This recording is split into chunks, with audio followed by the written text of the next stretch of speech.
Greetings, Lux lovers! Welcome back. Here we believe in intentional luxury and we're not afraid to invest in pieces that will work for us. So if that resonates with you, then please consider subscribing and stay a while. Well, the holidays are upon us and I'm sure a lot of people are going fast and furious with the holiday shopping, yours truly included. So I thought it would be a good time for me to offer a dedicated video to my luxury purchasing checklist to help break down the criteria that I personally use when making decisions about purchasing luxury big ticket items, actually both big and small. This was previously presented in a prior video about when I returned a very expensive Roberto coin diamond bangle, but that was a while ago and I think it was kind of buried within the video. So I thought I would dust this topic off for the holidays so that you don't fall into the trap of luxury purchasing regret. So let's begin. I'll put my luxury criteria on the screen here as we go along, but the first thing on my luxury purchase checklist is 1, thinking about the use case and the cost per wear. So when I say something like use case, this is just like fancy jargon for how am I going to use this piece? And are there a lot of different ways I can use it or like one particular way?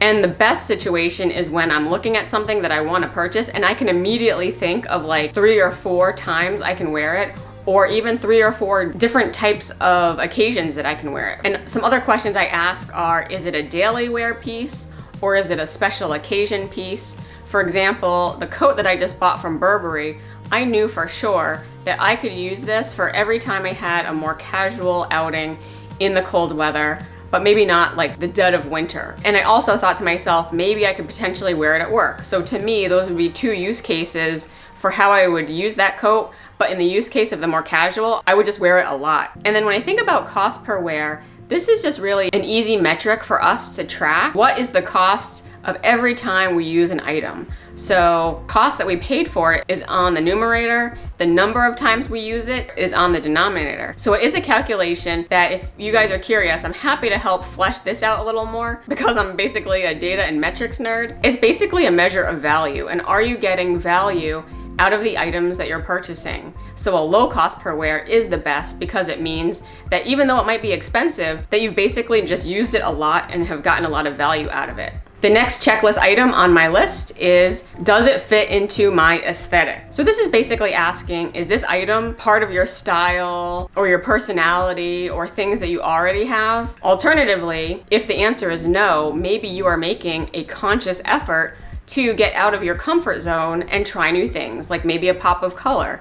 And if that's the case, then it's totally okay that it's not your aesthetic fit as long as you do it intentionally. The third item on my checklist is there an occasion to the purchase or is there some kind of sentimental value? And while occasion alone shouldn't be the reason why we're buying something, because that might just be a trigger that we know we want to avoid, to me it is a little nice because when I purchase something, it would remind me of an experience or celebrating some kind of milestone. For example, when I bought this diamond painting here of my emerald cut diamond from Angie Crabtree, yes, it was an expensive purchase, but it was celebrating my milestone of 500 subscribers. I was so excited. And so for me, it will always have that special memory.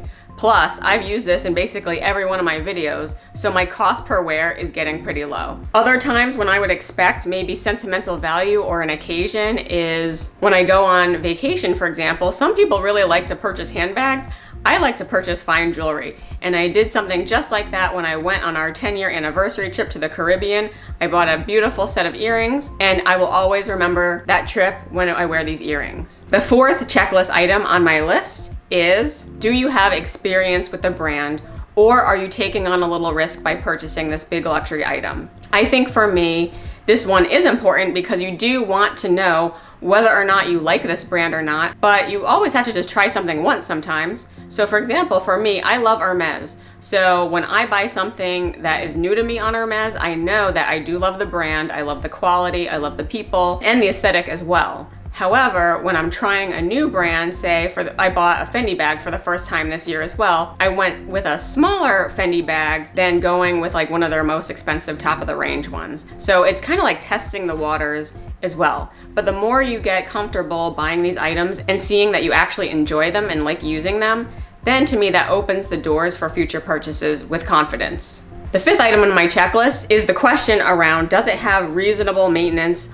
or care instructions? I am always looking at the tags when I'm looking at evaluating my purchases, and as you all know, I love it when something is machine washable, especially if it's high end. I think about things like how hardy is the item, how indestructible is it, will it withstand the messy hands of my kids, and is it kid proof if something drops on it or if they're stomping on it.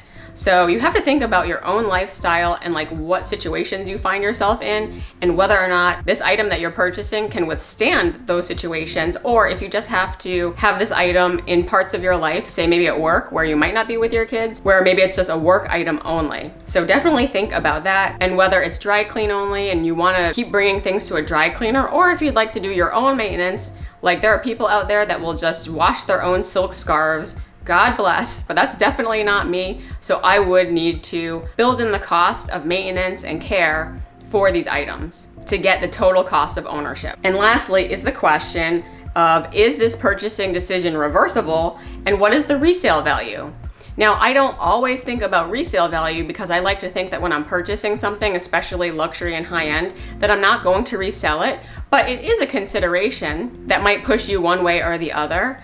But I think also the question of reversibility is a good one. And when I say that, what I'm talking about is, if you purchase the item, are you able to get a refund? How long is that refund window? And will you just get a store credit, or will they just issue you your original amount the way you purchased it, whether it was like cash or credit card credit? So people who are just starting to shop in high-end designer stores might not know that if you don't like something, your money just might be now tied up in that brand where you have to use a store credit. But of course, there are ways around this. For example, if you shop on the Hermes website, typically you can just get a refund from the store. But you do have to research these things before you just go swiping your card. And going back to the resale value, if you ever need to kind of liquidate your whole collection and get some cash fast, you do have to think about whether or not that cash will be there. There are some brands that just immediately will lose their value as soon as you check out and walk out of that store. And sometimes that's okay. You could be at peace with that.